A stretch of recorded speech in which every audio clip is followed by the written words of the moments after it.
l'Éternel dit à son peuple Israël.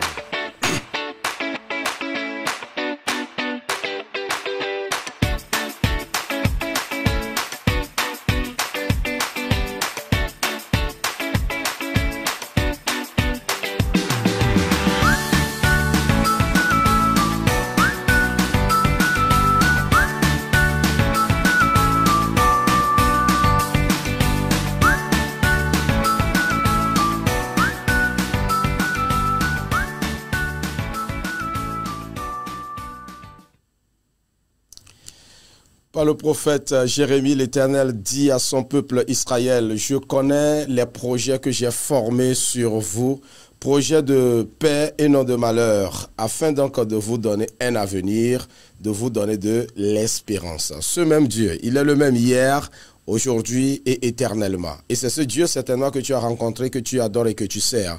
Si déjà ce matin tu es debout, tu es déjà sur ta deux pieds, tu nous suis, nous te souhaitons la bienvenue dans cette émission. Tu es sur la télé, Jésus t'aime, Jésus vous aime, bien évidemment la JVA, et c'est bien l'émission Le Morning Show, cette émission qui t'apporte l'énergie, le pur bonheur matinal pour démarrer, entamer dans la joie et dans le bonheur la journée. Une journée, voici encore une journée donc que l'Éternel a faite donc pour nous donner ce qu'il a prévu, pour accomplir dans notre vie ce qu'il a prévu pour nous. Voilà, bienvenue à tous et bienvenue à toutes. L'équipe est déjà en place pour nous accompagner. Nestor Azeglo, Maulolo Agbo, Enoch Simfeilona, bienvenue à tous et à toutes. Nous partons avec une maman ce matin, donc c'est elle qui va nous bercer avec sa voix pour nous accueillir avec sa chanson. Voici Princesse Anna Wedje, Boubou.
Oh, yeah.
Vous nous suivez depuis l'intérieur du pays, que ce soit à Dapaon, à Kara, à Sokodé, à Takpame, à Anié, un peu partout jusqu'à Kpalimé, en passant par donc à Nehoy et à Lomé. Nous vous souhaitons encore une fois la bienvenue dans l'émission Le Morning Show sur votre télé, la JVA, Jésus vous aime, la télé JVA, Jésus vous aime. Alors pour tous ceux-là aussi qui nous suivent depuis l'extérieur du pays, nous vous saluons tous dans le beau et précieux nom de notre Seigneur Jésus-Christ. En tout cas, merci de préférer toujours votre télé pour vous accompagner au quotidien. Ce matin encore, il est en poste pour nous apporter l'exhortation du Seigneur. Ce que le Seigneur a pour nous ce matin, cela forcément va nous faire du bien. Le pasteur Assotena est là. Bonjour. Bonjour. On est déjà en place. On est là. Voilà, encore une nouvelle matinée. Hein. Le Seigneur va nous faire grâce. Alléluia. Allez, merci. Vous avez la parole. Merci beaucoup. Nous disons merci à Dieu ce matin pour nous avoir réveillés parmi les vivants.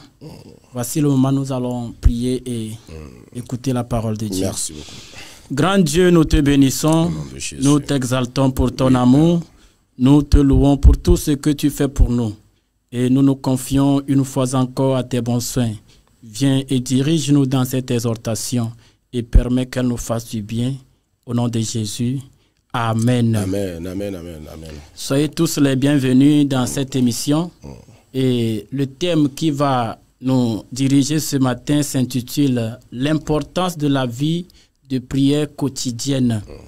L'importance de la vie de prière quotidienne. Et nous avons tiré ce thème du passage de Daniel 6, le verset 10.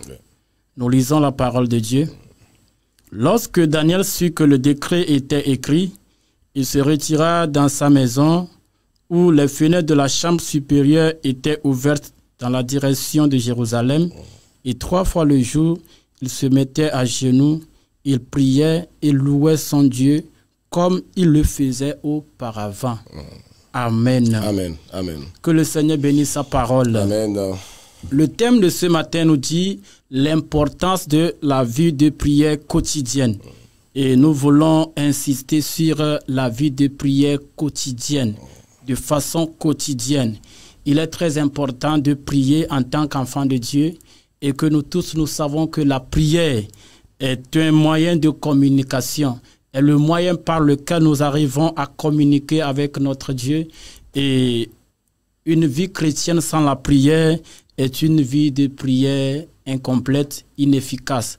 Et ce matin, le passage de Daniel 6, le verset 10 nous dit que Daniel le Juif, qui était en exportation, en déportation à Babylone, a su faire cette confiance en Dieu, en confiant sa vie à Dieu dans la vie de prière quotidienne. Et ce passage est très important pour nous ce matin, du fait que il est dit précisément que Daniel a prié comme il le faisait auparavant. Et nous voulons parler de l'importance de prier chaque jour. Pas prier de façon saisonnière, mais avoir cette vie, cette habitude de passer du temps avec Dieu chaque jour que Dieu nous fait. Et nous allons premièrement parler de la vie de prière qui nous aide de se confier à Dieu. C'est-à-dire, si nous prenons sur nous de prier chaque jour, cela montre combien de fois nous nous confions en Dieu et nous croyons que nous ne pouvons rien sans Dieu. Et Daniel a su le faire. Et quand bien même que les décrets ont été signés pour que sa vie de prière soit arrêtée, parce que Daniel savait que sa vie dépendait de Dieu et que sans Dieu, il ne pouvait rien faire. Il a su maintenir la barre. Il a su continuer cette routine parce que sa vie en dépend et sa victoire en dépend. C'est d'ailleurs pourquoi le psalmiste nous dit dans Psaume 95, le verset 6, il dit « Venez, prosternons-nous et humilions-nous. Fléchissons le genou devant l'Éternel, notre Créateur. » En vérité, si nous reconnaissons que nous sommes des enfants de Dieu et que Dieu est notre Créateur, c'est-à-dire notre vie dépend de Dieu, il nous sera important, nécessaire de pouvoir à chaque fois trouver un moment de nous prosterner devant Dieu, de nous consacrer à Dieu. Et en le faisant, nous disons à Dieu par ici que nous nous confions, nous n'avons confiance qu'en toi et que nous ne pouvons rien faire sans toi. Donc ce matin, je voudrais que nous puissions nous encourager. Nous qui avons déjà abandonné cette routine de prier chaque jour, nous qui sommes déjà découragés, peut-être par la négligence, cette parole est la bienvenue pour pouvoir nous encourager à pouvoir reprendre cette routine. Car sans la vie de prière quotidienne, nous pouvons vivre du désastre, quand bien même que Dieu nous aime, quand bien même que Dieu est avec nous. Et le deuxième point, et la deuxième raison pour laquelle nous devons avoir une vie de prière quotidienne, c'est ce qui veut dire que c'est pour que nous puissions présenter nos besoins à Dieu. Alléluia. Nous vivons sur la terre et nous avons des besoins. Et nous avons des problèmes, des défis à relever chaque jour. Et celui qui décide de prier chaque jour, de passer du temps devant Dieu chaque jour, est celui-là qui est d'accord avec Dieu, que Dieu puisse s'infiltrer, Dieu puisse s'inférer dans ses affaires, Dieu puisse faire de ses problèmes ses problèmes. Donc, l'apôtre Paul a exhorté les Philippiens dans ce sens. Dans Philippiens 4, le verset 6, nous lisons cette parole. Philippiens 4, le verset 6, il dit « Ne vous inquiétez de rien, mais en toutes choses, faites connaître vos besoins à Dieu par des prières et des supplications avec des actions de grâce. » Et la recommandation biblique que nous avons au sujet de nos problèmes, de nos besoins, c'est de prier Dieu, c'est d'implorer la grâce de Dieu, c'est nous prosterner devant Dieu. Il n'est pas question d'aller se lamenter, il n'est pas question d'aller en parler à quelqu'un d'autre, mais la Bible nous demande, si nous avons des besoins, si nous avons des problèmes, il vaut mieux aller en face de Dieu, il vaut mieux aller chercher le Seigneur. C'est là que nous trouvons solution à nos problèmes, c'est là que nos besoins nous sont comblés. Donc que le Seigneur nous aide ce matin à pouvoir reprendre cette routine de prier chaque jour et de faire confiance en Dieu, quelle que soit la situation, il est capable de nous délivrer. Et pour finir avec cette exhortation et prier pour cette journée, nous allons dire que dans le même sens, pour l'importance de la prière, l'apôtre Paul a continué dans 1 Thessaloniciens 5, le verset 17, il dit prier sans cesse. Priez sans cesse. Ce qui veut dire que vous soyez à la maison, priez. Que vous soyez au service, priez. Partout que vous serez, priez. Parce que la prière est notre arme et notre victoire. Que le Seigneur nous fasse du bien. Amen, et qu'à partir de cette exhortation, nous puissions reprendre courage de continuer cette marche de prière avec Dieu. Jésus. Que le Seigneur nous bénisse. Amen. Nous allons prier et nous confier à Dieu. Grand Dieu, nous te disons merci. Merci pour ta parole. Oui, merci, cette parole qui est la vérité, qui nous fait du bien et qui nous fait un appel de pouvoir revenir à tes pieds et passer du moment avec toi chaque jour. Car sans toi, nous ne sommes rien et nous ne pouvons rien. C'est pourquoi ce matin, nous nous confions à toi. Quelqu'un qui est déjà découragé, quelqu'un qui a abandonner cette routine, cette habitude de passer du temps avec toi à partir de cette parole que tu nous as donnée. Accorde-nous la force, Seigneur. Accorde-le la force, Seigneur, de pouvoir reprendre cette vie de prière. Nous nous confions à toi. Cette journée, bénis-nous, Seigneur. Garde nos allers-retours et permets que, Seigneur, nos sorties et nos retours soient bénis comme tu nous l'as promis. C'est ainsi que nous confions, Seigneur, toute l'émission entre tes mains. Les intervenants de ce matin, dirige-les et guide-les et permet qu'au travers de cette émission, que le monde entier soit gagné pour toi et que nous puissions avoir une vie heureuse comme tu le souhaites. Sois béni au nom puissant de Jésus. Amen. Amen, amen, amen, amen. Soyez richement bénis aussi notre pasteur Asotena Akosi Akakorine Théophile qui nous apporte le message de ce matin, la vie de prière. La prière, c'est le canal par lequel nous rentrons en contact avec Dieu. C'est le canal par lequel nous rentrons en communication avec Dieu. Et donc, au travers de cette communication, nous louons Dieu, nous célébrons Dieu, nous adorons Dieu et bien évidemment, nous lui présentons nos soucis, nos problèmes, nos fardeaux, tout ce que nous avons. Et oui, c'est là-bas que nous lui apportons. Alors, je crois que c'est très important quand même de le mentionner. Faut, quand on dit prière, que les gens n'aient pas dans la tête tout de suite aller demander à Dieu. Non. Quand on dit prier là, ce n'est pas d'aller demander à Dieu. Se confier à Dieu. Voilà, c'est se confier à Dieu. Merci vraiment pour la substance que j'ai retenue dans votre exhortation de ce matin. C'est communiquer avec Dieu. Alors, en tant qu'enfant de Dieu, nous devons garder constamment cette communication. Quand on se réveille, on dit bonjour à papa. Quand on sort, on revient, on dit papa, comment ça va? Quand on veut aller quelque part, on dit papa, je vais ici revenir. Alors, c'est comme cela également qu'un enfant de Dieu doit constamment garder le contact avec son Père. Et c'est en cela que lorsque nous avons des soucis, lorsque nous l'interpellons, nous l'appelons, il nous répond également. Alors, prenez donc cette habitude-là de garder une communication constante avec le Père, le Dieu Tout-Puissant. Ah, nous sommes tellement bénis ce matin. Merci infiniment à notre pasteur. On va vous retrouver demain matin, en tout cas pour une nouvelle exhortation. Dieu fera grâce. Merci beaucoup. Allez, on repart avec notre maman princesse Anna qui nous chante Ouedje Boubou. Ce matin, pour nous, il s'agit de louer l'Éternel, de célébrer son nom parce qu'il a un plan pour nous, il a un projet pour notre vie et c'est un projet de paix, c'est un projet de bonheur et cela s'accomplira à coup sûr dans ta vie. Toi qui nous regardes ce matin, bienvenue encore une fois dans cette émission Le Money Show. Voici princesse Anna. Super.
bien voilà, encore une fois, nous disons merci à notre maman, princesse Anna Chantre, qui nous chante ce matin Weje Boubou. Nous espérons l'avoir, un de ces quatre aussi en studio ici. Elle viendra nous dire bonjour et nous donner son actualité musicale. Merci infiniment à tous ces artistes qui s'évertuent, à tous ces chanteurs qui s'évertuent pour apporter la parole de Dieu à la population. Derrière donc notre maman, nous rentrons en kiosque pour prendre l'information telle que traitée et diffusée par nos confrères, nos spécialistes de l'information, les journalistes, je veux bien dire. Et c'est République of Togo. Voilà, c'est République of Togo qui nous informe que le Togo accélère sa transition énergétique. Le gouvernement togolais vient de présenter ses priorités et ambitions en matière d'énergie renouvelable. Le gouvernement vient donc de présenter ses priorités et ambitions en matière d'énergie renouvelable. L'occasion pour les autorités de réaffirmer leur cap vers un mix énergétique misant principalement sur le solaire avec des projets phares déjà en cours à travers le pays. Au rang donc de ces projets majeurs figure l'extension de la centrale photovoltaïque de Blita qui passera de 70 MW à 100 MW, le déploiement de 73 mini-réseaux solaires, mini-grids dans toutes les régions. Le programme présidentiel CISO qui vise à électrifier plus de 2 400 000 ménages à l'aide de kits solaires individuels. Ces initiatives répondent à une double logique, réduire la dépendance aux énergies fossiles et renforcer l'accès à l'électricité, notamment dans les zones rurales encore peu desservi. Pour Abbas Abdoulaye, directeur de cabinet du ministre des Ressources énergétiques, l'atteinte de l'électrification universelle d'ici 2030 est un objectif réaliste et stratégique. Le Togo ambitionne d'atteindre 100% d'électrification en 2030. Ce n'est pas un vain mot, nous y travaillons concrètement pour que chaque Togolais ait accès à l'électricité, quels que soient ses moyens, a-t-il déclaré. Ce virage vers un mix énergétique propre contribue aussi à l'engagement climatique du pays tout en stimulant l'économie locale. Monsieur Abdoulaye a lancé un appel fort aux entreprises togolaises du secteur pour soutenir l'effort national en concevant donc des produits adaptés aux réalités locales, compétitifs face à ceux importés. Voilà donc ce que nous pouvons retenir du côté de nos confrères de République of Togo. Et nous partons maintenant, comme nous l'avons dit, sur le site de l'Organisation des Nations Unies. Chaque jour, l'ONU célèbre une journée. Occasion donc pour nous par ici de relayer ces journées-là pour le compte de ce mercredi 30 juillet 2025. L'ONU déclare: la journée est réservée donc à la promotion de l'amitié. Voilà, l'amitié, c'est la journée de l'amitié. Elle a été proclamée en 2011 par l'ONU pour promouvoir l'amitié entre les peuples, les pays, les cultures et les individus et inspirer autant que faire se peut les efforts de paix entre communautés. Un discours qui fait du bien, même s'il faut se référer au docteur Koué pour s'en convaincre. Amitié, culture, de paix. La résolution 65/275 votée par l'ONU insiste sur la participation des jeunes et sur celle des futurs dirigeants de pays à des activités qui impliquent les différentes cultures et prône la compréhension entre les pays et les communautés et le respect de la diversité. La Journée internationale de l'amitié soutient aussi les buts et les objectifs de la déclaration et du programme d'action sur une culture de la paix ONU. L'ONU encourage donc les gouvernements, les ONG et les individus à organiser toutes sortes d'événements, d'activités et initiatives qui contribuent aux efforts de la communauté internationale de promotion d'un dialogue entre les civilisations, la solidarité, la compréhension mutuelle et la réconciliation. Alors, c'est donc la journée de l'amitié. Nestor, Agbo, Enoch, c'est quoi? On fait le programme. Ça sera quoi aujourd'hui? On dit d'organiser des activités dans le sens de l'amitié. En tout cas, nous attendrons l'administration pour voir. Aujourd'hui, peut-être on va sortir pour rester dehors et causer, échanger un peu. Ça sera quand même des moments relax. Ça sera notre activité pour cette journée de l'amitié, hein. En tout cas, s'il en vaudra, à votre niveau, chers téléspectateurs, organisez en tout cas des activités dans ce sens de l'amitié. C'est très important pour la cohésion, pour l'amitié, la fraternité, la bienséance, tout ce qui contribuerait donc à une vie paisible dans la société. Bonne célébration en tout cas à tous. Et nous partons tout de suite pour recevoir un artiste, un chanteur, un serviteur de Dieu. Ça sera donc dans la rubrique découverte.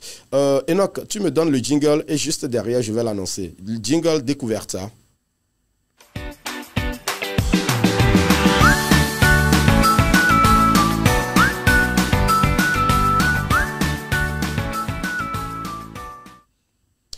C'est un chanteur de Dieu depuis des années. Il ne cesse de bercer. Si vous êtes amateur de la musique, en tout cas, vous ne manquerez jamais de l'écouter. Et si vous êtes un enfant de Dieu, vous aurez toujours besoin de lui parce que ses paroles encouragent, ses paroles fortifient. Ce sont des paroles d'espérance. Ce sont des paroles qui élèvent l'âme d'une personne devant le Seigneur. Ce matin, il a accepté d'être en studio avec nous pour partager son actualité avec nous. Je vous présente le chanteur Exaucé.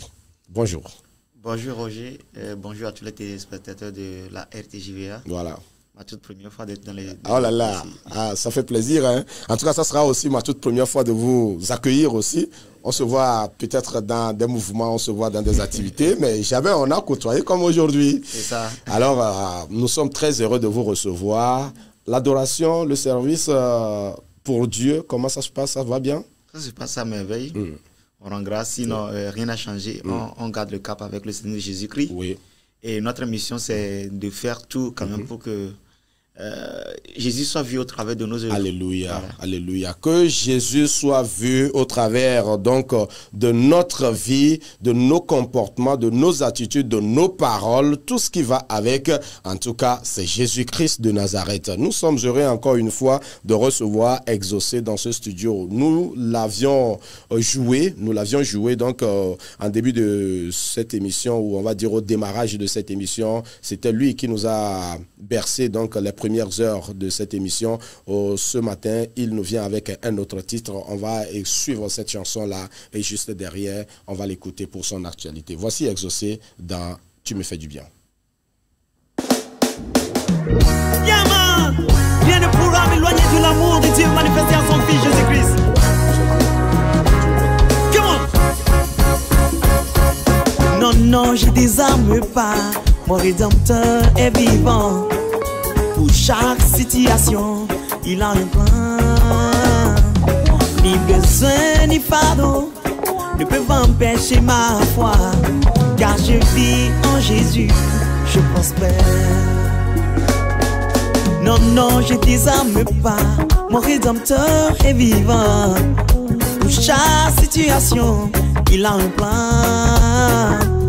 Ni besoin ni fardeau ne peut non jamais, jamais, car je vis en Jésus, je prospère. Ha! Je vis en Jésus, je prospère. Je vis en Jésus-Christ. Je vis en Jésus, je prospère pour toujours. Même les pires situations ne peuvent empêcher ma foi, car je vis en Jésus, je prospère. je vis en Jésus-Christ. En Jésus, je prospère. Oh, oh, oh, oh. Je vis en Jésus, je prospère pour toujours. Même les pires situations ne peuvent empêcher ma foi, Car je vis en Jésus, je prospère. même les pires situations ne peuvent empêcher ma foi, car je vis en Jésus, je prospère.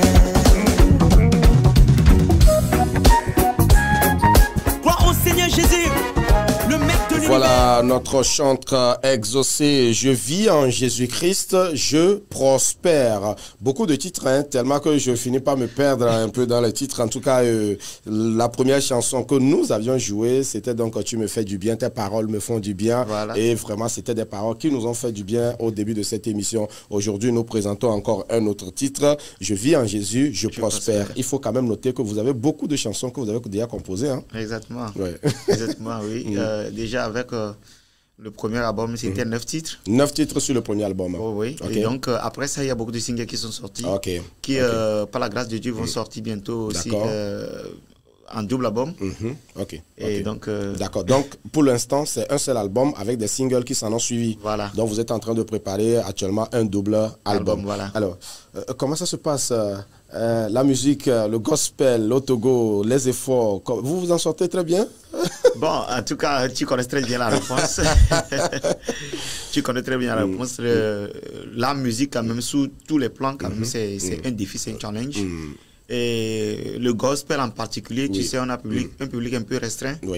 Quand bien même qu'il y a beaucoup de confessions religieuses qui sont là, on n'a pas aussi cette palette d'être aussi universalisé. On est vraiment restreint par rapport à notre public. Et donc, il faut faire beaucoup attention par rapport à ce que tu dis, parce que de par nos chansons, c'est des enseignements, c'est des paroles d'éducation. Donc, il faut être beaucoup plus enraciné dans la chose. Donc, la priorité pour nous, d'abord, dans un premier temps, c'est d'arriver quand même à apporter un plus au corps de Christ. Justement. Et ensuite, maintenant, l'autre aspect qui est l'aspect sur lequel nous avons beaucoup de trucs là, c'est comment il faut soutenir l'œuvre pour que véritablement ta musique puisse toucher beaucoup de monde. Donc c'est ça qui demeure vraiment un défi. Mais le Seigneur fait grâce. Justement, le Seigneur fait grâce. Comment faire pour que cette musique-là puisse être portée plus haut? C'est notre mission également pour nous par ici, d'aider ces artistes-là donc à propulser leur musique pour pouvoir toucher davantage d'âmes. L'essentiel pour nous, c'est de sauver les âmes à Jésus-Christ. Hein. C'est le clou final, on va dire, disons, l'objectif final, c'est d'arriver à arracher des âmes pour Christ. Exact. Il y a un jour un flower qui m'a dit, vous les chants, vous devez savoir que vous avez une autre mission. Parce que là où la prédication de ton pasteur ne peut pas franchir ces 4 murs, toi tu seras écouté à des milliers de kilomètres. Justement. Donc on est à la fois chantre, mais on a encore une voix évangélique qui va dans la mission, parce que de par nos chansons, des gens aussi peuvent décider de donner leur vie à Christ. Donc c'est beaucoup plus spirituel aussi pour nous. Voilà, c'est beaucoup plus spirituel, ce qui demande un travail à fond, un travail vraiment capital, et pour pouvoir donc donner l'essentiel au travers donc de son talent musical, pour que cela puisse impacter et toucher des âmes. Et félicitations en tout cas pour le travail que vous faites. Quand même, on pense un peu à s'internationaliser, ou bien depuis lors, c'est le Togo seulement qu'on vise? Toujours, c'est une fois aujourd'hui, nous sommes dans un monde digital. Justement. Et quand vous faites vous mettez déjà sur YouTube, et vous voyez quand même les statistiques, c'est beaucoup de nations qui sont connectées à la fois. Et donc, le rêve de s'internationaliser, bien entendu. Maintenant, il faut trouver des bons réseaux. Des bons réseaux par lesquels il faut quand même s'exporter. Parce que oui, il faut faire ici pour que ça bénéficie aux gens. On voit à Lomé habituellement, on invite des confrères ivoiriens, par exemple Kaïs Bouloun qui est toujours à Lomé, des artistes qui viennent de l'extérieur. Nous aussi, c'est le moment de travail pour avoir des réseaux crédibles par lesquels nous aussi, on peut s'exporter, aller ensemble faire ce ministère avec les confrères d'autres nations aussi. D'autres nations, c'est très important. Alors, si vous êtes un manager, si vous êtes un promoteur culturel, nous vous invitons à intégrer les artistes gospel également dans vos projets événementiels. C'est très important parce qu'eux aussi sont en train de faire un travail culturel assez intéressant. Et donc, nous pouvons les aider autrement. Nous pouvons les aider autrement pour qu'ils puissent s'exporter à l'étranger. Si vous avez des réseaux, si vous avez des tuyaux, ne manquez pas de les placer pour qu'ils puissent aller prester à l'international. Alors pour nous, ici, nous pensons qu'à travers donc ce créneau, nous allons porter plus haut leur voix. Alors, vous tous qui nous suivez à l'étranger, un peu partout où vous êtes et vous nous suivez, merci encore une fois de préférer la télé JVA. En tout cas, chantre exaucé. Et c'est l'occasion peut-être de lancer un appel aux patrons ou à ceux-là qui ont les moyens, disons, ceux que Dieu peut toucher pour vous accompagner, vous en avez besoin. Oui, exactement. On a vraiment besoin. Surtout le chant au Togo est encore très, très vierge. Voilà. Si l'église togolaise doit se lever pour se dire, voilà, il faudrait que nous soutenions vraiment les chants, je crois qu'on ne parlerait pas de soutien aujourd'hui ici. C'est très difficile, surtout pour les chantres au Togo. Là où nous avons nos confrères qui sont quand même dans la musique séculaire, ils ont souvent certains aspects, certains portes qui leur sont vraiment ouverts. Si on a les mêmes opportunités, je crois que quand même le gospel au Togo, il y a beaucoup de qualités qui se dégagent dessus, et surtout ces dernières décennies. Il y a beaucoup de qualités qui se dégagent. Ouais. Si l'église togolaise doit se dire, bon voilà, on doit être derrière vraiment nos artistes pour les pousser, je crois quand même qu'on va être vraiment à une place vraiment très, très importante dans la musique au Togo. Super, ça marche. Alors, nous, par ici, nous avons déjà donc ouvert les vannes. Vous êtes chanteur, vous êtes artiste du gospel. Nous vous donnons l'occasion donc de venir prester, de venir chanter, de nous apporter votre chanson pour que nous puissions ensemble collaborer pour apporter la parole de Dieu donc aux nations, apporter l'évangile aux âmes. Donc, lorsque vous sortez une chanson, ne manquez pas de passer par ici. La télé JVA vous ouvre ses portes pour la promotion de vos chansons. Un dernier mot? Bon, d'abord, merci quand même pour la maison qui m'a accueilli. C'est un plaisir. C'est ta maison, hein. Tu viens quand tu veux et tu es libre. Ça fait plaisir. Oui. Bon, peut-être pour ceux qui ne savent pas, je suis aussi Assemblée de Dieu. Ah oui, bien et donc, quand je viens ici, c'est notre bien commun à nous. C'est à nous vraiment quand même de pousser vraiment en tout cas, cette chaîne pour que vraiment ça soit connu par tous et que Dieu bénisse vraiment tous les téléspectateurs. Que Dieu bénisse tous les téléspectateurs. En tout cas, on va remettre la chanson de Exaucé, Je vis en Jésus, je prospère. Certainement que demain matin ou dans la semaine quand même, on va jouer en intégralité donc cette chanson. Vous allez le découvrir au travers de plusieurs chansons, plusieurs singles qu'il a donc présenté en attendant son double album et qu'il reviendra nous dire comment ça se passe avec lui. On repart. Enoch Simfeilona, voici une courte pause musicale et on retrouve notre dernier invité dans cette émission. Et tu seras sauvé toi et ta famille. Je vis en Jésus. Je prospère. Ha! Comment? Même les pires situations ne peuvent empêcher ma foi, car je vis en Jésus, je prospère. Même les pires situations ne peuvent non jamais, car je vis en Jésus, je prospère.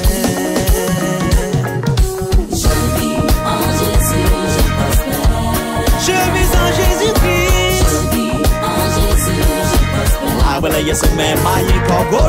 Je vis en Jésus, je prospère. Je vis en Jésus, je prospère. Je vis en Jésus-Christ, je prospère. Come on. Je vis en Jésus, je prospère. Je vis en Jésus, je prospère. Never give up. Je vis en Jésus, je prospère. Je vis en Jésus, je prospère. Non, non, mais faut qu'il pati magodo ni José, melagole Yesu me mayika. Non, non, mais faut qu'il pati magodo ni José. Je vis en Jésus, je prospère. Je vis en Jésus, je prospère. Tu vis en Jésus, tu prospères. Il vit en Jésus, il prospère. Nous vivons en Jésus, nous prospérons. Ça, c'est une réalité fondamentale. Lorsqu'on est en Jésus, on doit prospérer. Et comme nous l'avions dit à l'ouverture de cette émission, Dieu a dit au travers de la bouche de Jérémie, il disait à sa nation, je connais les projets que j'ai formés sur vous. Projets de paix et non de malheur. Et donc, afin de vous donner un avenir et de l'espérance. Alors, toute personne qui est en Dieu doit savoir que Dieu a un projet de paix pour sa vie. Alors, découvrir ce projet-là va passer par ce que notre pasteur exhortant nous a dit, la prière. C'est à travers la prière que nous rentrons dans le plan de Dieu, que nous découvrons le plan de Dieu, afin que ce plan-là puisse s'accomplir dans notre vie. Alors, ce matin, lui, il est également là pour nous aider à marcher sur la terre. En attendant qu'on ne retrouve Dieu pour l'éternité, il faut vivre Comment vivre? Nous parlons de l'entrepreneuriat depuis lundi. Ce matin, il est encore là pour continuer avec nous. Notre expert, notre formateur, Monsieur Lucien Plaisa-Bala, il est formateur en marketing, il est formateur en communication et il est formateur en entrepreneuriat. Et c'est cette dernière casquette qui nous intéresse ce matin. Lucien, bonjour et bienvenue. Bonjour Roger, comment allez-vous? Nous rendons grâce à Dieu. Bonjour également aux téléspectateurs qui nous voient de près et de loin. Voilà, on est encore là ce matin. Hein? Tout à fait. Nous avons commencé donc cette émission-là depuis lundi, ou ce thème-là depuis lundi. L'essentiel pour réussir en entrepreneuriat, en tout cas aujourd'hui, sera partie 3, c'est ça? Enoch, Nestor, ce sera partie 3, n'est-ce pas? Alors, nous continuons avec les idées. Comment les générer, comment les produire avant véritablement de se lancer. Comme vous l'aviez dit hier, certains vont se lever, ils vont dire « je n'ai rien dans la tête, je ne pense à rien » ou peut-être on attend que quelqu'un fasse quelque chose qu'on regarde avant de faire. Et pourtant, nous avons une matière cérébrale qui peut travailler et produire quelque chose. Merci infiniment Roger. En m'ayant invité, nous nous sommes convenus comme quoi nous voulons faire quelque chose de nouveau. Justement. Parce que ce thème de l'entrepreneuriat est une tendance qui ne date pas d'aujourd'hui. Okay. Et quand on parle de l'entrepreneuriat, ça porte polémique, ou peut-être c'est mal compris. Tout le monde l'assimile à trouver une activité ou créer une entreprise. Pourvu que l'argent vienne. Tout à fait. Et donc, ceux qui ont de l'argent créent des entreprises et tournent autour des idées déjà existantes et tout. Mais là, nous nous sommes dit que non, l'entrepreneuriat, véritablement, c'est d'innover.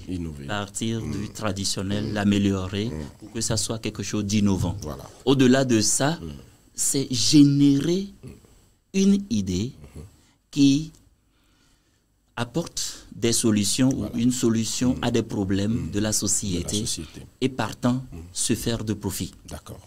Et si nous partons sur cette base, comme quoi l'entrepreneuriat c'est créer une nouvelle entreprise, ça sous-entend que nous devons avoir une idée, pas des idées déjà existantes ou déjà exploitées. Mais des idées qui ne sont pas encore exploitées, ou peut-être qui sont exploitées à l'état rudimentaire, auquel nous allons apporter vraiment une certaine portée pour que cela puisse se démarquer de ce qui est déjà fait autour de nous. Partant sur cette base, nous pouvons dire, et comme nous l'avions déjà dit hier, comme quoi nous pouvons avoir une inspiration divine. Au-delà de l'inspiration divine aussi, la science nous permet d'avoir d'idées.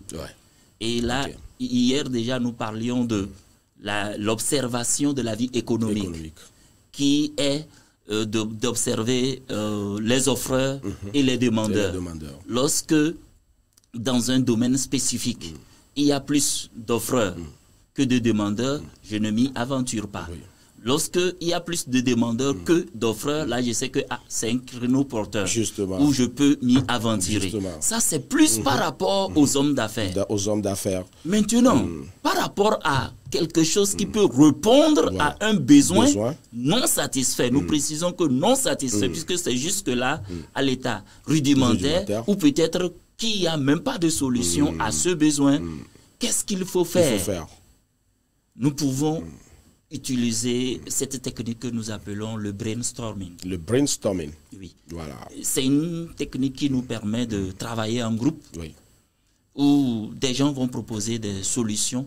On va se dire quels sont les problèmes que nous avons autour de nous. Ou bien qu'est-ce que nous pouvons faire pour réussir, par exemple. Vous pouvez être à 3, à 4, que ce soit un groupe où chacun apporte son idée. On écrit les idées sans les censurer tout de suite. Après avoir écrit tout ce qu'il y a comme problème, on va essayer d'écrire tout ce que l'on peut faire pour apporter des solutions à ça. Et ce n'est qu'après tout qu'on commence par analyser. Est-ce que ce n'est pas une idée déjà exploitée? Ou bien est-ce que ce n'est pas une idée utopique? Ou est-ce que ce n'est pas à creuser davantage? Et c'est comme ça que nous ferons le tri. de ce que nous allons retenir avant de passer à l'analyse, autrement dit le business model auquel nous avons parlé hier. Alors, si vous permettez, entre-temps, ce que vous êtes en train de dire, il faut se retrouver pour faire le brainstorming. Qui sera le lead? Qui sera l'organisateur? Est-ce que je me lève, j'appelle des gens, venez, on va réfléchir? Est-ce que c'est un groupe déjà existant? Comment ça doit se passer? Les étudiants qui vont se retrouver pour dire, bon, les amis, cherchons à voir quels sont les problèmes, comment apporter solution. Comment ça va se passer pour qu'on puisse se retrouver, faire le brainstorming? Comme c'est une technique qui requiert une équipe, un groupe, deux ou plusieurs personnes, justement, cela veut dire que c'est des gens qui ont des affinités et qui ont les mêmes visions, qui veulent réussir, qui veulent se démarquer de leur entourage, ou peut-être relever un certain nombre de défis. Ça peut être des étudiants. Qui sont des collègues. Ça peut être des professionnels aussi. Ça peut même être vous et votre femme. Vous vous réveillez un matin, chérie, par rapport aux situations que nous vivons dans le quartier, quelle solution on peut apporter, que cette solution soit pérenne? Tout à fait. Ça peut être des frères en Christ. Oui. Ou vous pouvez vous mettre ensemble avec ceux avec qui vous entendez bien pour réfléchir. Et là, vous élisez juste une personne qui sera le secrétaire de la séance. Pas le leader. Il n'y a pas encore de leader. C'est un secrétaire de séance qui prendra des notes, qui va collecter toutes les informations que vous allez donner. Et après, vous passez aussi à l'analyse. C'est lui qui donne la parole. Et c'est lui qui affecte et tout. Et ça se fait comme ça. Je crois que c'est un appel que nous devons lancer également à l'Église, que ce soit l'Église locale comme l'Église nationale. Quels sont les problèmes que nous avons dans cette localité, nous avons dans cette communauté? Déjà, l'Église peut constituer une base de données pour commencer par générer des idées qui vont être une solution pour la nation, pour la communauté, pourquoi pas pour le monde entier?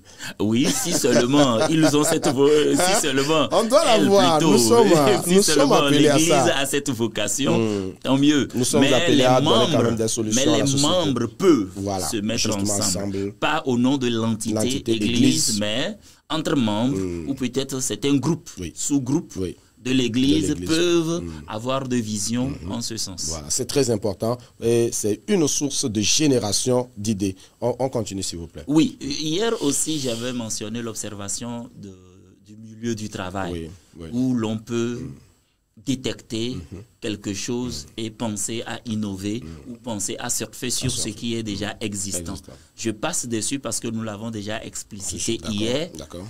Il y a aussi une autre technique qui est la matrice de découverte. C'est comme ça nous l'avons nommée, c'est comme ça elle est mentionnée. Donc là, il faut juste identifier un certain nombre de domaines, que ce soit l'éducation, la formation, le transport, c'est pas la logistique, santé. Vous identifiez les santé que vous mentionnez. Et vous avez aussi les technologies ou les outils que vous pouvez apporter pour résoudre les problèmes dans tous ces domaines. Donc, que ce soit dans la santé, que ce soit dans le transport, que ce soit dans l'éducation ou dans la logistique, quelle technique pensez-vous ou technologie pensez-vous utiliser pour résoudre un tel problème? Donc, vous mentionnez les idées. Quand vous prenez le domaine de la santé, vous mentionnez quelle technique vous pouvez utiliser. Si vous prenez par exemple la biotechnique, qu'est-ce que vous pouvez utiliser la biotechnique pour résoudre un problème de la santé? Si vous prenez par exemple, disons, l'énergie solaire, qu'est-ce que ça peut vous aider à apporter comme solution au niveau de la santé? Si vous prenez par exemple... il y a pas mal d'outils que vous pouvez utiliser et maintenant vous référez à chaque domaine, que ce soit la santé, le transport, l'éducation, la logistique et tout, et vous mentionnez les idées. Après, il faut aussi les passer à se creuser, de voir si est-ce que c'est des idées déjà exploitées, est-ce que c'est des idées utopiques et ou bien c'est des idées à creuser. Et comme ça, vous pouvez identifier celles qui sont à creuser avant maintenant de passer à l'analyse proprement dite du marché amont, aval et aussi de l'entreprise. et d'en décider si elle est à retenir ou pas. Ou à rejeter. Voilà, c'est beaucoup de choses. Hein. Nous rentrons un peu maintenant dans la technicité de la chose. Entreprendre, ce n'est pas simplement aller acheter de l'arachide pour venir vendre, aller acheter du maïs frais pour venir préparer et vendre. Et ça, ce sont des activités qui peuvent s'arrêter à tout moment. Mais lorsque nous parlons de l'entrepreneuriat proprement dit, c'est de pouvoir générer une idée, de pouvoir mettre en place quelque chose qui va durer dans le temps et qui apporte justement solution à la société. C'est très important. Nous voyons aujourd'hui ces activités qu'on crée. Quelques jours après, ça coupe. Quelques jours après, c'est vrai qu'on a parlé donc de la durabilité des activités de l'entrepreneuriat. Peut-être ce qui va nous amener à explorer un peu les domaines dans lesquels on peut s'engager, puisque nous parlons par exemple de l'observation. Lorsque nous parlons de l'observation, ça veut dire qu'il y a quelque chose dans telle situation, il y a quelque chose dans tel domaine qui pourrait nous attirer. Lorsque nous parlons par l'approche par matrice de découverte dont vous avez parlé, c'est forcément que ça nous amène aussi dans des domaines où nous pourrions nous spécialiser, nous focaliser pour que cela puisse être productif. Les domaines de... Si vous voulez qu'on aille dans ce sens ou dans cet aspect. Non, je suis disposé à vos lèvres. Donc, si nous devons parler des domaines, il faut dire que l'entrepreneuriat est multisectoriel. Multisectoriel. Je crois qu'à partir de ce moment, on peut nous afficher les numéros. On peut nous afficher les numéros à l'écran pour ceux-là qui veulent nous appeler. Vous êtes expert aussi en la matière. Vous voulez apporter votre contribution. Nous vous donnons l'antenne. Vous voulez envoyer votre message. Ça sera au 91 86 83 61 via WhatsApp ou SMS. Nous allons prendre soin de les lire. L'entrepreneuriat est multisectoriel. Oui, il est multisectoriel en ce sens qu'à l'international, il suit des tendances mondiales. Okay. Par exemple, tout ce qui concerne l'écologie, tout ce qui concerne l'agrobusiness, tout ce qui concerne l'innovation sociale, surtout l'innovation sociale aujourd'hui est en vogue à l'international. Mais au Togo, c'est plus adapté aux besoins de base. Aux services également. Et au-delà du service, des services et des besoins de base aussi, à l'agrobusiness, à tout ce que nous pouvons faire pour transformer notre milieu. Bon, à l'international, par exemple, si nous pouvons mentionner le domaine de la technologie ou du numérique, nous pouvons citer entre autres ces applications mobiles que nous avons. Et au-delà des SaaS, des applications mobiles également, nous avons la cybersécurité, qui aujourd'hui aussi est de mise et un défi à relever parce que beaucoup de choses se passent. Et il y a aussi l'IA et le big data. L'intelligence artificielle aujourd'hui qui est en train d'emporter le monde entier. Il faut véritablement s'engager, s'investir dedans pour pouvoir donc apporter solution à un certain nombre de choses. On voit déjà on va dire toutes ces initiatives des jeunes. Vous vous rappelez, entre-temps, peut-être pour entrer par exemple à la foire, il faut payer des tickets main à main. Ça crée vraiment de l'embouteillage. Mais à un moment donné, on voit déjà ces applications qui pullulent. Vous commandez votre badge et vous passez, vous prenez juste le badge, vous montrez le numéro, vous prenez votre badge. Je crois que ça a décanté un tout petit peu les entrées beaucoup des événements. Effectivement. Voilà. Nous en parlerons tout de suite. D'accord. Parce que là, au-delà du numérique, nous avons également les énergies renouvelables. Oui, c'est très important. Nous l'avons dit dans notre Actu Info, le gouvernement s'évertue pour que tous les milieux, toutes les localités sur le plan national soient électrifiées. Alors, qu'est-ce qu'il faut faire? Est-ce que ça sera l'énergie solaire, l'énergie fossile? Quelle énergie faut-il utiliser? Tout ça, cela doit nous interpeller. Tout à fait. Mais là, nous sommes plus sur le plan international. Nous allons revenir par rapport aux défis au Togo. Et donc, au niveau de l'international, où nous étions en train de parler de l'énergie renouvelable ou peut-être des défis de l'environnement, nous avons cette question de recyclage, de la mobilité verte. Oui. La mobilité verte. Oui, il faut le transport électrique et non tout ce qui dégage de la fumée et tout. Oui. Un temps soit peu, nous pouvons ne citer que ces genres de choses. Sinon, nous avons également ces questions, ces domaines de santé, où il faut peut-être la télémédecine, un certain nombre de choses. Donc, les défis sont énormes, que ce soit à l'international comme au plan national. Au plan national, c'est plus par rapport aux besoins de base et aussi aux services, comme je venais de le dire. Donc, si nous prenons tout de suite le domaine que nous avons mentionné comme l'énergie renouvelable, nous avons aussi besoin de faire le recyclage. Et au-delà du recyclage, nous avons besoin aussi de considérer le domaine du transport, par exemple, et de la logistique urbaine. Donc, faut-il utiliser les mêmes moyens qui sont en train de polluer l'environnement, de détruire notre couche d'ozone, ou bien faut-il transiter, ou bien aller à quelque chose d'autre qui peut-être nous aiderait à préserver mieux notre environnement et en même temps nous faire de profit. Alors, nous devons réfléchir à ça. Alors, si on en parle, est-ce que certains secteurs, certaines innovations, certains domaines ne nécessiteraient pas assez d'investissement ou assez de coûts? Oui. Vous savez, une chose que l'on a remarqué, c'est que lorsqu'on veut entreprendre, il y a, je ne dirais pas un secret, mais il y a quelque chose qui est de mise. Oui. Quand vous avez une idée et vous l'analysez, tout en sachant que cette idée peut vous faire générer des profits, si vous êtes sûr, après analyse, que ça peut vous générer des profits, je pense que si vous devez faire, entre guillemets, à part, le métayage, ou bien vous devez vous livrer à des activités nobles, bien sûr, pour gagner de l'argent, un fonds de base, et commencer, vous ne verrez pas la peine qui est derrière cette activité. Parce que vous savez là où vous voulez aller. Seulement, le constat aberrant que l'on fait aujourd'hui, c'est qu'on veut déjà ce qui est pur. On veut de l'argent tout de suite. On ne le prépare pas à moyen et à long terme. On ne se prépare pas pour se lancer. On le veut cette année. On ne veut pas ça dans 2 ans, dans 3 ans, quelque chose qui sera pérenne. C'est un peu... c'est ce qui est le problème, en fait. Sinon, le problème, ce n'est pas le fond. On peut récolter le fonds, puisque nous ne sommes même pas encore à l'étape de financement. Sinon, on peut récolter le fonds à partir des amis. Un ami peut vous donner 1000 francs, 2000 et tout. Vous pouvez avoir honte, mais vous savez là où vous voulez aller. Vous demandez, donnez-moi 2000, je vais faire quelque chose. Donnez-moi 3000. Vous allez tomber sur des gens qui vont vous donner 100 000. Des gens qui vont vous dire, ok, je vais vous accompagner avec 2 millions. Des gens qui vont vous dire, je n'ai que 100 francs pour vous donner. Prenez les 100 francs. Vous savez là où vous voulez aller. Donc, le problème de financement, ne doit pas être, tout cas, ne devrait pas être un souci.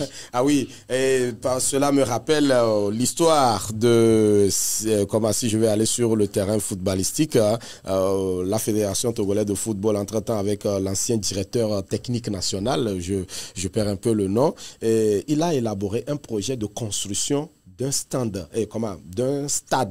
standing. Un stade qui va véritablement concurrencer des pays étrangers en matière d'infrastructures footballistiques. Et quand il a présenté le projet, tout le monde a écarqué les yeux, tout le monde s'est ébahi. On dit, où est-ce qu'on va trouver cette somme? Il dit, voilà, le stade qu'il a prévu construire, ça va se construire à Sokodé. Et connaissant très bien ce milieu, et l'amour que cette population a pour le football, si on demande à cette population de cotiser ne serait-ce que 1000 francs par personne, que ce soit sur le plan national comme international, tous ceux-là qui sont ressortissants de là, quand il a présenté le budget, mais attendez, c'est fou là, c'est réalisable. Vous voyez, c'est la vision. Donc il faut avoir cette clairvoyance de la chose. Il faut avoir la réalisation de votre idée dans la tête et essayer de le concrétiser sur le papier. Mais si vous n'avez pas ça, vous n'aurez aucune motivation. Aucune motivation. Donc, ce qui devrait être l'énergie, le carburant en vous, qui vous permet de devenir fou, puisque c'est ça l'entrepreneuriat. C'est une folie. C'est un risque que vous prenez. Et ça fait aussi partie des qualités d'un entrepreneur. Donc, ce goût du risque que vous avez, qui vous anime, est soutenu par certaines motivations qui vous font avancer, en quelque sorte les yeux bandés. Mais vous savez où vous voulez aller. Vous savez ce que vous voulez devenir, ce que vous voulez réaliser. Non seulement pour votre environnement, mais en retour pour vous-même. Justement. Donc, ce matin, si nous allons résumer l'essentiel des domaines dans lesquels nous pouvons nous engager ou nous investir ou aller scruter, on peut, que ce soit dans le domaine du sport, le domaine de la santé, le domaine de l'éducation, le domaine de l'environnement, l'écosystème. Vous voulez nous dire d'emblée que dans tous les domaines, on peut entreprendre? On peut entreprendre. Voilà. Il suffit seulement de chercher à regarder, d'avoir une vision, d'avoir une idée. Et par exemple, au niveau des BTP, la construction modulaire n'est pas encore de mise ici. Vous voyez, mais nous avons des problèmes de terrain, par exemple. Mais si, par exemple, je peux construire quelque chose par assemblage et qu'il y a un souci, je ne vais pas pleurer parce que je dois casser tout. Voilà. Peut-être c'est démolir, c'est démonter, et partir avec. Mais c'est une mentalité qui n'anime pas, mais qui va apporter réellement cette construction ici et va motiver des gens à aller dans ce sens. Quelle stratégie de communication faut-il mettre derrière pour convaincre des gens à changer leur manière de voir les choses et d'épouser cette mentalité? Hier, par exemple, construire des logements pour faire habiter des gens n'était pas en vogue chez nous. Mais depuis que des gens ont pris le risque de construire des villas, partout, nous voyons qu'ils ont des marchés. Mais jadis, 10 ans ou 20 ans, lorsque vous allez parler de ça, quel Togolais, allez habiter à un endroit où vous-même vous n'avez pas choisi et vous cohabitez avec d'autres personnes, la mentalité, mais comme des gens ont eu ce flair d'idées et l'ont implémenté avec une certaine communication derrière, ils ont pu convaincre leur cible à épouser, à adhérer et adopter. Et ce qui fait aujourd'hui pour eux vraiment du chiffre. Merci beaucoup. Nous disons merci à notre invité, M. Lucien Pilesabala, formateur en entrepreneuriat. Et donc, je crois que nous allons devoir nous arrêter ici donc, par rapport à l'émission au sous-thème que nous avons voulu aborder ce matin, et nous avons fini avec les idées, comment trouver les idées, comment générer les idées pour pouvoir donc se lancer. Et maintenant, dans quel domaine on peut se retrouver, où on peut innover. Dans tous les domaines pratiquement, vous pouvez innover. Dans tous les domaines. Tout dépend maintenant de comment l'on s'y positionne ou peut-être de comment l'on s'y prend pour pouvoir donc découvrir ces idées-là. Et je crois que quelques astuces qu'on nous a données, ça pourrait servir. Et si vous avez maintenant l'idée, si vous avez une idée, comment structurer l'idée, comment mettre l'idée sur place et pouvoir maintenant se lancer. Je crois que demain, on va encore se retrouver pour se lancer dedans. C'est juste quelques slides, idées que nous sommes en train de vous donner. L'essentiel, vous pourriez donc contacter notre expert en la matière ou notre formateur en la matière et il va vous donner davantage d'outils qui va vous permettre donc de s'engager véritablement dans l'entrepreneuriat. Merci beaucoup. Ça sera peut-être l'iceberg ici. Hein. On ne pourra pas peut-être découvrir la surface de l'iceberg. On ne pourra pas découvrir tout le fond de la chose parce que c'est tellement énorme, c'est tellement énorme, comme vous l'avez dit. Permettez que nous puissions aller de façon slide comme cela. Votre dernier mot, avant qu'on ne se sépare pour aujourd'hui? S'il y a un dernier mot, c'est que il y a beaucoup à faire. Cessons de voir quelqu'un a créé une entreprise et a échoué. Je ne suis pas ici pour appeler des gens à créer des entreprises. Même derrière, tout en sachant que derrière ce que nous appelons par entreprendre, il y a la création d'entreprise dedans. Donc, créons, c'est-à-dire quelque chose de nouveau, ou améliorons quelque chose de traditionnel. Et nous verrons que nous n'allons pas fermer si nous venons à créer. Créer, et cela va passer donc par votre engagement, si vous vous levez, voilà. L'essentiel, c'est de se lever et de se dire, je veux aussi faire quelque chose. Et au-delà de tout, demandez au Seigneur, demandez à Dieu de vous donner des idées. Le Seigneur peut vous pousser dans un sens ou dans un autre et vous mettre une idée à cœur ou vous mettre une pensée à cœur, et cela va vous conduire à créer, à générer, à proposer une solution durable à notre société. Cela est très important. En tant que chrétien, il est important que nous puissions aussi apporter des solutions durables à notre société. Et nous pensons que nous allons retrouver notre formateur demain pour poursuivre dans d'autres sens. Merci de nous avoir suivis. On va devoir donc s'arrêter ici pour ce matin. Merci à toute l'équipe qui a accompagné dans la réalisation et la diffusion de cette émission. Enoch, Simfei Lona, Nestor, Azeglo, Agbo, Maoulolo et toute l'équipe derrière. Merci et à demain pour une nouvelle émission.